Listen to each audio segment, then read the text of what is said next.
Kebangkitan kawanan, dari mainan menjadi revolusi taktikal. Mainan kamu semua, walau berapa banyak sekalipun, tidak akan standing dengan satu unit kami.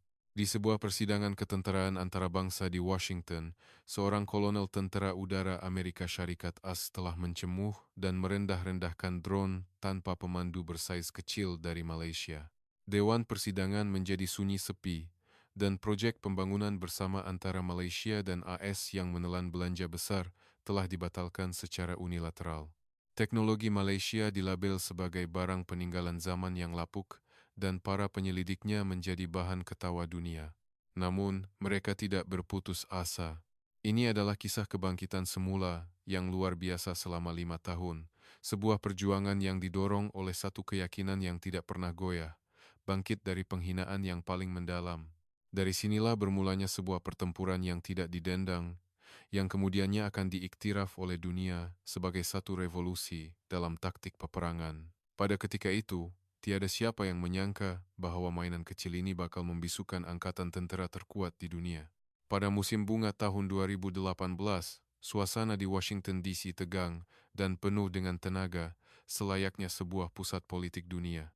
Di sebuah dewan persidangan antara bangsa yang tidak jauh dari Pentagon, persidangan teknologi ketenteraan antara bangsa sedang berlangsung, sebuah acara yang bakal menentukan masa depan teknologi ketenteraan global. Pegawai tentera dan jurutera dari seluruh dunia berkumpul dengan sistem persenjataan terkini dipersembahkan satu demi satu di atas pentas yang gah. Di satu sudut, sebuah pasukan yang dihantar dari Institut Penyelidikan Sains, Teknologi Pertahanan Stride, Malaysia, menanti giliran mereka dengan debaran yang tenang tetapi penuh keyakinan. Pasukan ini diketuai oleh Dr. Arifin bin Hamid, seorang ketua penyelidik berusia 45 tahun dari Makmal Penyelidikan Aeroangkasa, Stride. Beliau merupakan seorang bekas juru terbang tentera udara di Raja Malaysia, TUDM, satu latar belakang yang unik. Dr. Arifin sentiasa tenang, dan di sebalik matanya terpancar keazaman yang sekeras keluli. Proyek yang telah mereka curahkan sepenuh jiwa dan raga untuk hari itu ialah sistem kawalan kawanan, Swarm Control System, untuk drone sokongan tempur bersaiz kecil. Berdiri di atas pentas, Dr. Arifin mula menerangkan dengan nada yang tenang. Drone yang mereka bangunkan adalah sangat kecil, dan senjata yang boleh dibawanya amat terhad. Namun, kekuatan sebenarnya bukan terletak pada prestasi individu. Melalui kawalan kerjasama termaju yang dikuasakan oleh kecerdasan buatan AI, berpuluh-puluh unit drone boleh bertindak secara organik sebagai satu kawanan, membolehkan mereka menembusi pertahanan udara musuh, melakukan peninjauan, dan juga melancarkan serangan. Ia adalah satu cadangan falsafah taktikal yang benar-benar baru, yang mampu mengubah arus pertempuran bukan dengan kekuatan individu, tetapi dengan kuasa kerjasama. Kami menamakannya Projek Lebah, yaitu luar biasa, efisien, bersepadu, otomasi, hebat. Jelas Dr. Arifin, satu unit drone ini mungkin lemah, tetapi apabila mereka bergerak sebagai satu kawanan, kami percaya ia memiliki kekuatan untuk meruntuhkan segala konsep pertempuran udara konvensional yang kita kenali. Sebaik sahaja Dr. Arifin selesai, Dewan menjadi sunyi seketika. Namun, ia bukan kesunyian tanda kagum. Bisikan-bisikan yang penuh dengan rasa keliru dan cemuhan mula merebak seperti riak di air. Di tengah-tengah semua itu adalah Kolonel Marcus Harrington, 55 tahun, Komander Pusat Sistem Pesawat Tanpa Pemandu Tentara Udara AS. Beliau yang telah menerajui penggunaan drone penyerang bersaiz besar seperti MQ-9 Reaper dalam pertempuran sebenar dan mencapai banyak kejayaan, mempunyai keyakinan mutlak sebagai pakar dalam bidang ini. Harrington melangkah ke mikrofon dan berdeham secara dibuat-buat. Dr. Arifin, bukan? Satu pembentangan yang hebat. Terasa seperti menonton film fiction sains. Terdengar tawa kecil dari beberapa bahagian dewan sebagai respons kepada kata-katanya. Kelihatan berpuas hati dengan reaksi itu, Harrington menyambung, "Saya harap ini semua hanyalah jenaka. MQ-9 Reaper kami mampu memusnahkan sebuah kereta kebal dengan satu unit sahaja. Mainan kamu semua, walau berapa banyak sekalipun, tidak akan standing dengan satu unit kami. Kuasa tembakan adalah penentu di medan perang. Itulah realitinya." Perkataan mainan itu menusuk tajam ke dalam hati Dr. Arifin. Model drone di atas pentas tiba-tiba kelihatan begitu kecil dan tidak berdaya. Seolah-olah ingin menambahkan lagi penghinaan, Harrington bercakap kepada seluruh dewan, tuan-tuan dan puan-puan, peperangan bukanlah satu permainan. Kerjasama, kepercayaan. Perkara-perkara samar seperti itu tidak akan dapat menghentikan peluru berpandu musuh. Apa yang kita perlukan adalah kuasa dan kelajuan yang mutlak. Saya harap rakan-rakan kita dari Malaysia dapat belajar sedikit lagi tentang realiti. Ia adalah satu penghinaan secara terbuka. Hasil penyelidikan pasukan Dr. Arifin selama 5 tahun telah diketepikan sebagai fantasi semata-mata. Dr. Arifin hanya mampu mengetap bibirnya dan berdiri kaku di atas pentas. Di sebelahnya, Dr. Aisyah Tan, seorang penyelidik AI muda yang cemerlang, menahan air mata kekecewaan.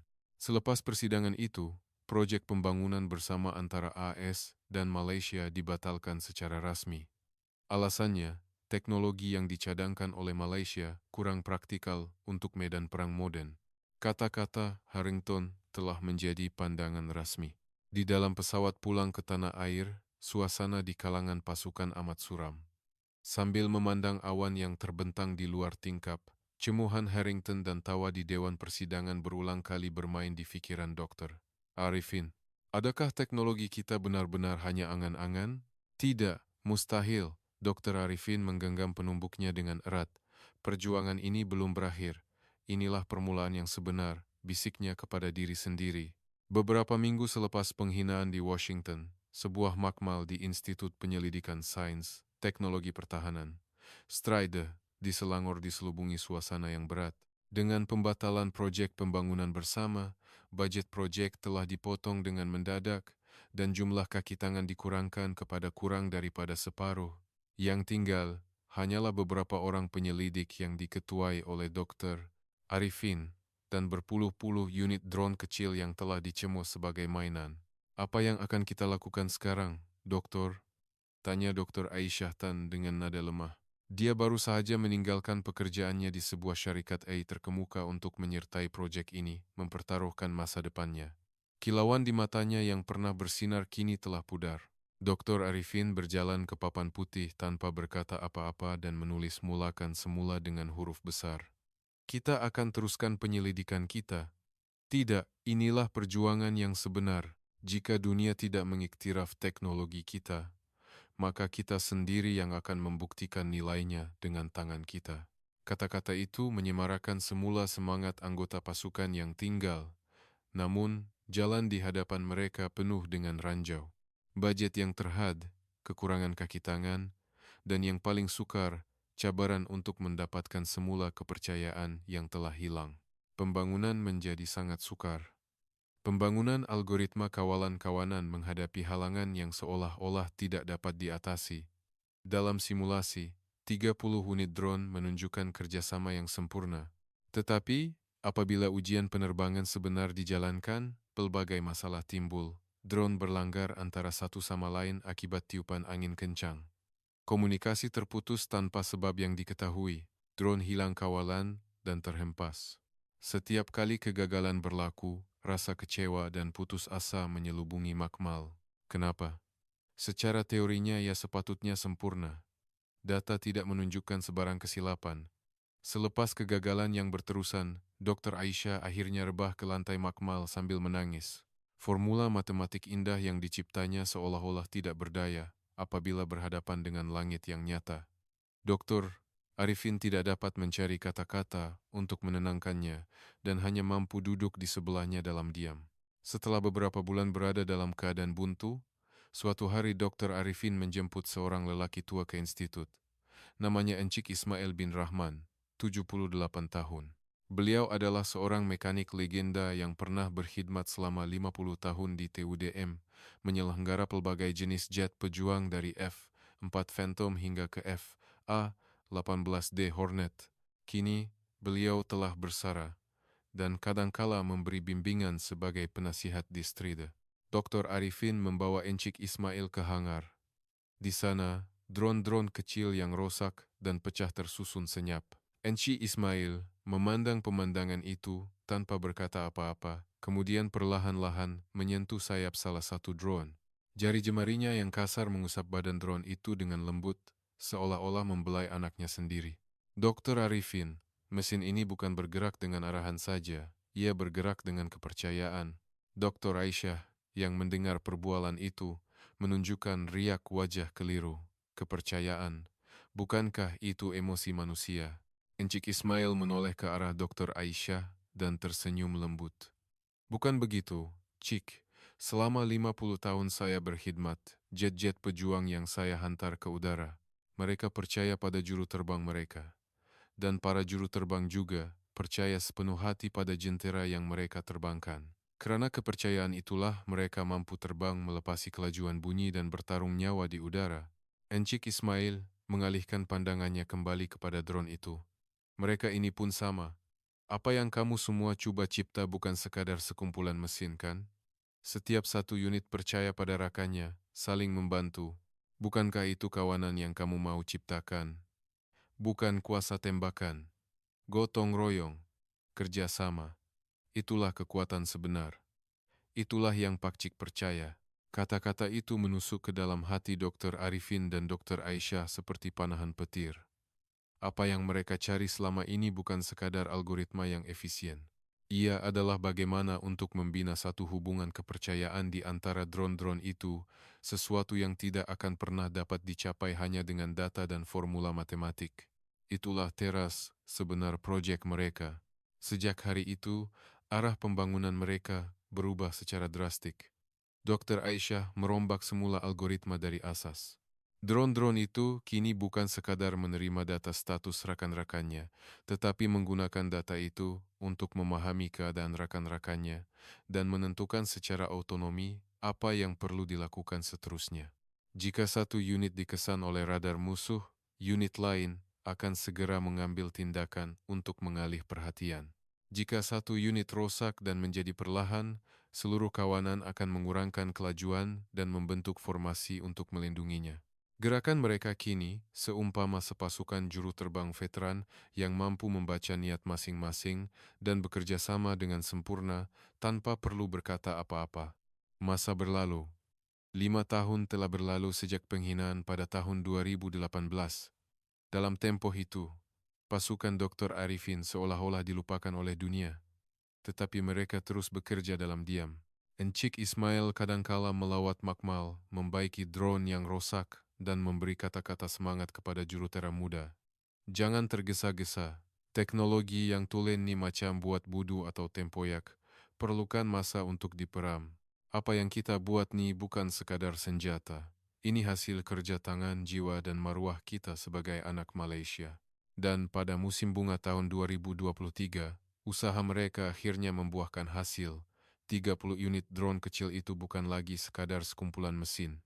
Mereka telah berevolusi menjadi awan keluli yang menari di angkasa dengan bebas, seolah-olah satu organisme hidup dengan satu kesadaran. Pada musim panas 2023, sepucuk surat jemputan tiba di Makmal Dr. Arifin. Pengirimnya, Tentara Udara AS. Ia adalah jemputan rasmi untuk menyertai Red Flag, latihan pertempuran udara terbesar di dunia. Mereka diminta untuk menyertai sebagai pasukan musuh agresor menggunakan sistem drone kawanan Malaysia. Dokter Arifin, ini satu perangkap, kata Azman, timbalan Dokter Arifin, dengan riak wajah yang serius. Jangan lupa penghinaan 5 tahun lalu. Kolonel Harrington pasti mau menghina kita sekali lagi di hadapan seluruh dunia. Apa yang dikatakan Azman mungkin benar. Tetapi keazaman Dokter Arifin telah bulat. Kita tetap akan pergi. Ini adalah peluang terakhir kita untuk menunjukkan kepada dunia hasil kerja keras kita selama 5 tahun untuk menunjukkan evolusi teknologi kita. Kita tidak akan lari. Oktober 2023, Pangkalan Tentera Udara Nellis, Nevada, pasukan Dr. Arifin mendarat di padang pasir yang luas di bawah terik matahari. Mereka hanya membawa 30 unit drone kecil Project Lebah dan sebuah sistem kawalan yang ringkas. Di bilik taklimat, Dr. Arifin bertemu semula dengan Kolonel Harrington selepas 5 tahun. Lencana pangkat Harrington kelihatan lebih bersinar, dan senyuman angkuhnya masih sama. Selamat datang, Arifin. Adakah mainan kamu dari 5 tahun lalu sudah bertambah baik? Tapi di langit red flag ini, teknologi secanggih manapun akan menjadi sasaran mudah. Bersenang-senanglah. Senario latihan itu kelihatan mustahil bagi pasukan Malaysia.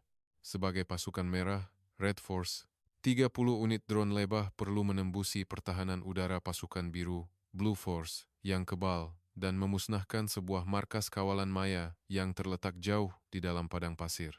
Pasukan biru pula dibarisi oleh 5 unit MQ, 9 Reaper yang diketuai oleh Harrington, 4 jet pejuang F-16, serta sistem radar dan peluru berpandu anti pesawat tercanggih di darat. 10 menit.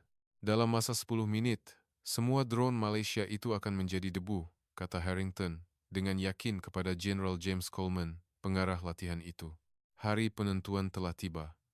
Suara tenang General Coleman bergema di bilik kawalan operasi. Semua unit, mulakan latihan. Pasukan merah, berlepas. Dengan isyarat itu, 30 unit drone lebah terbang serentak ke udara. Berbanding dengan Reaper yang gergasi dan jet pejuang, mereka kelihatan sangat kecil dan lemah, seperti sekawan burung pipit yang coba mencabar sekawan helang. Di skrin gergasi bilik kawalan operasi, 30 titik merah muncul. Harrington memerhati pemandangan itu dengan santai sambil memegang cawan kopinya. Di sekelilingnya, pegawai-pegawai muda tentara udara AS berdiri dengan wajah tegang. Hanya Harrington yang kelihatan seperti sedang menonton latihan yang membosankan, sempat menahan kuapnya. Sasaran dikesan. Radar menangkap isyarat mereka dengan sempurna. Ke-30 unit jelas kelihatan. Reaper 1 kepada kawalan, peluru berpandu dilancarkan. Kita jatuhkan mereka semua serentak. 2 peluru berpandu yang dilancarkan dari MQ, 9 Reaper meluncur laju meninggalkan jejak asap putih menuju ke arah gerombolan titik-titik merah itu. Para operator di bilik kawalan terpaku pada skrin. Semua orang yakin bahwa sebahagian besar titik-titik merah itu akan lenyap pada saat berikutnya. Harrington menghirup kopinya, menanti detik kemenangan. Namun, satu pemandangan yang luar biasa berlaku. 3 saat sebelum peluru berpandu tiba, 30 unit drone lebah itu tiba-tiba berselerak ke 8 arah, seolah-olah satu organisme hidup dengan satu pikiran. Gerakan mereka terlalu lancar, terlalu sempurna. Peluru berpandu itu hanya melalui ruang kosong di tengah-tengah kawanan itu dan meletup sia-sia di langit padang pasir. Apa? Mereka berjaya mengelak? Kening Harrington bergerak sedikit. Dia meletakkan cawan kopinya di atas meja, tetapi ini hanyalah permulaan. Kawanan lebah yang telah berselerak itu kembali berkumpul pada detik berikutnya, kali ini membentuk formasi seperti sebuah dinding gergasi yang marah ke arah pasukan biru. Kelajuan mereka tidaklah begitu pantas, tetapi gerakan mereka mempunyai satu tujuan yang menggerunkan. Apa gerakan itu? Seolah-olah mereka sedang memerhati kedudukan kita, bisik Jenderal Coleman sambil merenung skrin. Pada ketika itu, salah satu jet pejuang F-16 masuk ke mode pemintasan, suara juru terbang yang tegang bergema di bilik kawalan. Blue 2, sasaran dikunci. Fox 2, peluru berpandu dilancarkan. Tetapi sekali lagi, peluru berpandu itu hanya membelah angin. Kawanan lebah itu sekali lagi berselerak sejurus sebelum peluru berpandu tiba, seolah-olah mereka telah menjangkakannya. Dan kali ini, mereka membentuk formasi bulatan, mengepung F-16 itu. Celaka, aku dikepung. Adakah ini perangkap? Kawanan lebah itu mengubah bentuknya seperti hidupan, menepis setiap serangan. Kadangkala mereka berkumpul rapat, kadangkala berselerak, dan ada kalanya mereka terbang membentuk lingkaran seperti seekor naga gergasi. Gerakan mereka terlalu lancar dan tidak dapat dijangka. Seolah-olah 30 unit drone itu berpikir dengan satu otak. Sial, apa benda ni? Aku tak boleh baca gerakan mereka. Radar dapat kesan mereka, tapi aku langsung tak boleh jangka tindakan seterusnya. Blue 2 berundur, kamu dikepung. Tak boleh. Kemana saja aku pergi, mereka ikut. Macam mereka boleh baca fikiran aku. Jeritan para juru terbang bergema di bilik kawalan. Harrington bangun dan bergegas ke arah skrin. Senyuman yakin di wajahnya telah hilang sama sekali. Yang ada hanyalah rasa keliru dan takut apabila berhadapan dengan sesuatu yang di luar pemahamannya. Mustahil. Bagaimana jentera sekecil itu boleh mempermainkan F-16 kita? Algoritma jenis apa yang mereka gunakan? Kawanan lebah itu memburu jet-jet pejuang pasukan biru, seperti sekawan serigala memburu mangsanya. Apabila satu unit jet menjunam untuk mengelak, beberapa unit drone lain akan mengambil kesempatan untuk menyerang dari belakang. Ia adalah satu kerjasama yang sempurna, seperti sebuah pasukan yang telah berlatih beratus-ratus kali. Satu demi satu F-16 itu dipermainkan, dan bunyi amaran ditembak jatuh bergema. Sistem peluru berpandu anti pesawat di darat juga coba menjejaki kawanan itu. Tetapi, drone lebah itu sentiasa mengambil tindakan mengelak sejurus sebelum memasuki jarak berkesan peluru berpandu, seolah-olah mereka boleh membaca gelombang radar. Tidak mungkin. Benda kecil ini telah melumpuhkan sepenuhnya pertahanan udara kita. Jerit pegawai yang bertanggung jawab ke atas sistem pertahanan darat.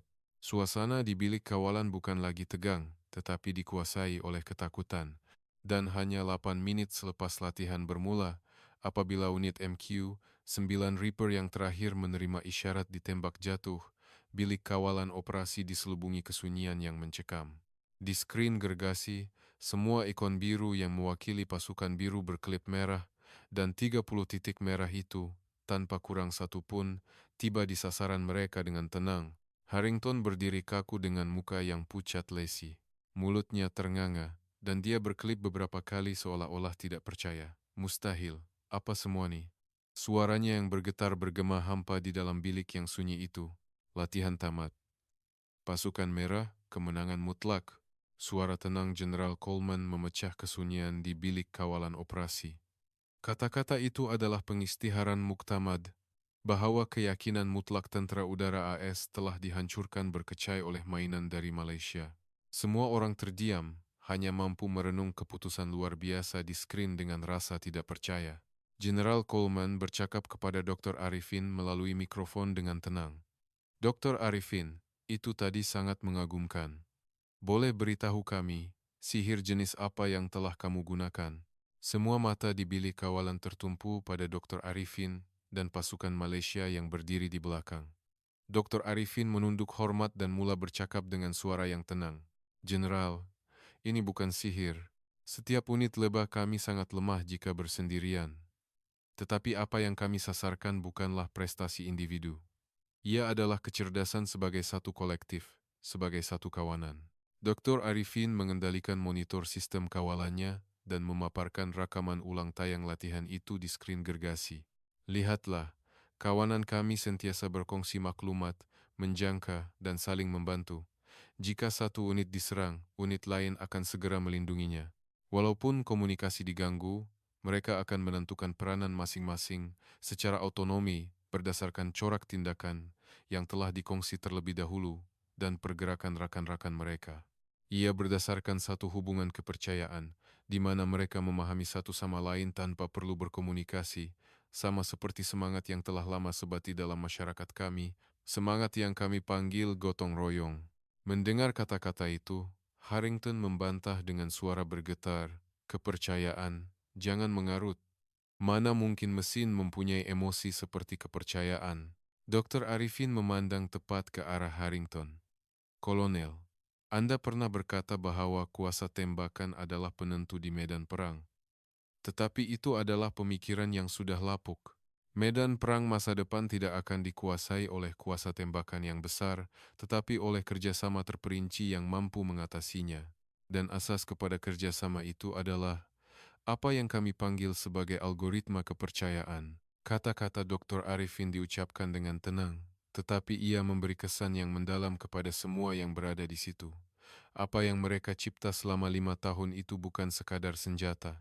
Ia adalah satu falsafah baru yang disuntik dengan jiwa dan semangat Malaysia. Pada ketika itu, Kolonel Harrington berjalan terhuyung-hayang ke hadapan Dr. Arifin. Wajahnya tidak lagi menunjukkan keangkuhan. Yang ada hanyalah penyesalan yang mendalam dan rasa hormat yang tulus. Dr. Arifin, saya, yang silap. Selepas berkata begitu, Harrington menundukkan kepalanya dalam-dalam. Wira tentara udara AIS itu sedang menunduk hormat di hadapan seluruh dunia kepada orang yang pernah dicemuhnya sebagai pembuat mainan. Pemandangan itu membuatkan semua orang terkesima. 5 tahun lalu, saya tidak coba langsung untuk memahami teknologi kamu, malah falsafah kamu. Saya hanya menghukum berdasarkan nilai saya sendiri. Saya hanya melihat pada angka, pada spesifikasi dan data. Tetapi kamu telah memasukkan jiwa ke dalam gumpalan besi itu. Perbezaan itulah yang telah menghasilkan keputusan yang luar biasa ini. Saya tidak meminta kemaafan. Saya hanya ingin menyatakan rasa hormat saya yang tulus kepada teknologi kamu dan kepada semangat kamu. Dr. Arifin meletakkan tangannya di bahu Harrington dalam diam. Tiada lagi kata-kata yang diperlukan. Pada sesi laporan akhir latihan, General Coleman berdiri di atas pentas dan mengisytiharkan dengan lantang kepada semua hadirin, tuan-tuan dan puan-puan, hari ini kita telah menyaksikan satu titik perubahan dalam sejarah. Para jurutera dari Malaysia telah menunjukkan kepada kita wajah masa depan peperangan taktikal. Ini bukan sekadar revolusi persenjataan. Ini adalah revolusi falsafah dalam pemikiran taktikal. Selepas kata-kata itu, Dewan bergema dengan tepukan gemuruh. Itulah saatnya pasukan kecil dari Malaysia, selepas mengharungi penghinaan selama 5 tahun, akhirnya diiktiraf oleh dunia. Keputusan latihan itu tersebar ke seluruh dunia dengan pantas.